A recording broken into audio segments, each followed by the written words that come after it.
నమస్తే, నేను Roja. Welcome to special debate. దేశ భద్రత ఇప్పుడు కేవలం సరిహద్దుల్లో సైనికులు కాపలా కాయడమే కాదు, టెక్నాలజీతో శత్రువును ముందుగానే గుర్తించి అడ్డుకోవాల్సిన దశకు చేరుకుంది. అందుకే కేంద్ర హోంమంత్రి అమిత్ షా స్మార్ట్ బోర్డర్ అనే కొత్త భద్రతా వ్యూహాన్ని తెరపైకి తీసుకొచ్చారు. పాకిస్తాన్, బంగ్లాదేశ్ సరిహద్దులను డ్రోన్లు, శాటిలైట్లు, హైటెక్ కెమెరాలు, సెన్సార్లతో 24 గంటలు పర్యవేక్షిస్తామని ప్రకటించారు. ఇది సాధారణ ప్రకటన కాదు. ఎందుకంటే ఒకవైపు బంగ్లాదేశ్ సరిహద్దుల్లో ఉద్రిక్తతలు పెరుగుతున్నాయి, మరోవైపు పాకిస్తాన్ నుంచి ఇన్ఫిల్ట్రేషన్ ప్రయత్నాలు కొనసాగుతున్నాయి. ఇలాంటి సమయంలో కేంద్రం స్మార్ట్ ఫెన్సింగ్ పై దృష్టి పెట్టడం వ్యూహాత్మకంగా మారింది. భారత్కు పాకిస్తాన్తో 3,323 కిలోమీటర్ల సరిహద్దు ఉంది. బంగ్లాదేశ్తో 4,096 కిలోమీటర్ల బార్డర్ ఉంది. ఇంత పెద్ద సరిహద్దును కేవలం మానవ నిఘాతో కాపాడటం కష్టం. అందుకే టెక్నాలజీ ఆధారిత బార్డర్ సెక్యూరిటీపై ఫోకస్ పెరిగింది.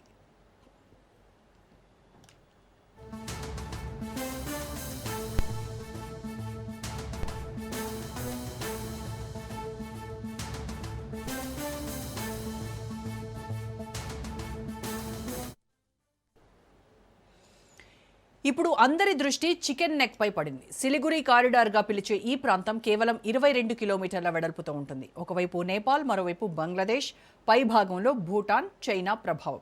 ఈ ప్రాంతం ద్వారా ఈశాన్య భారతదేశం మిగతా దేశంతో అనుసంధానమై ఉంటుంది.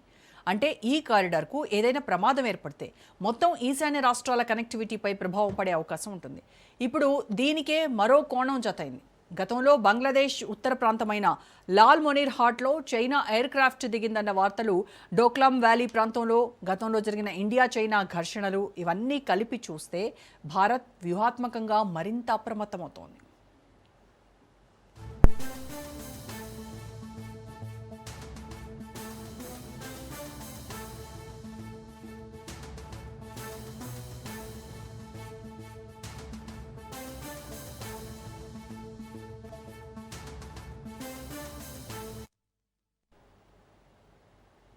ఓవైపు నార్త్లో డోక్లాం ఒత్తిడి, మరోవైపు సౌత్లో చికెన్ నెక్ కారిడార్ సెన్సిటివిటీ, ఇంకోవైపు సముద్ర మార్గంలో నెవెల్ సవాళ్లు.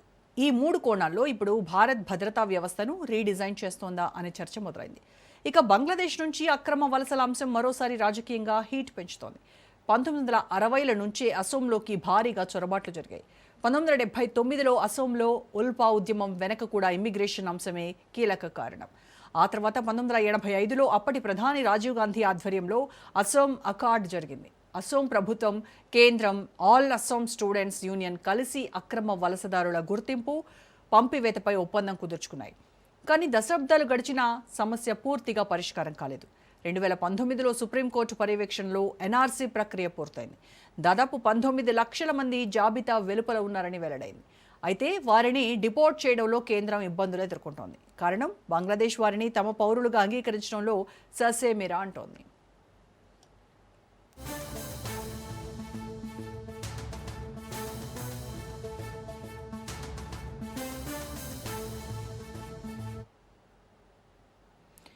ఇక ఇప్పుడు ఇదే సమయంలో అమిత్ షా స్మార్ట్ బోర్డర్ పై ఫోకస్ పెట్టడం చర్చనీయాంశంగా మారింది. అయితే ఇది పూర్తిగా కొత్త కాన్సెప్ట్ ఏం కాదు. ఇప్పటికే అసోంలోని దుబ్రీ ప్రాంతంలో బోల్డ్ కిట్ ప్రాజెక్ట్ అమల్లో ఉంది. అంటే border electronically dominated QRT interception technique. ముఖ్యంగా నదీ ప్రాంతాల్లో ఎలక్ట్రానిక్ బీమ్లు, సెన్సార్లు, నైట్ విజన్ వ్యవస్థలతో కదలికలను గుర్తించే టెక్నాలజీని ఉపయోగిస్తున్నారు. ఇకపై కేవలం ముళ్ల కంచెలు కాదు, artificial intelligence, drones, satellite tracking, smart సెన్సార్లు, ఇవన్నీ కలిసి భారత సరిహద్దులను కాపాడబోతున్నాయా, లేక ఇది రాజకీయంగా కూడా బీజేపీకి ఉపయోగపడే ఎజెండాగా మారుతోందా? అసోం, పశ్చిమ బెంగాల్ రాజకీయాల్లో అక్రమ వలసలు ఎప్పుడూ సెంటర్ ఆఫ్ డిబేట్గా ఉంటాయి. ఇప్పుడు స్మార్ట్ బోర్డర్ నిర్ణయం భద్రత అవసరమా లేక ఎన్నికల వ్యూహమా అనేది చర్చనీయాంశంగా మారింది.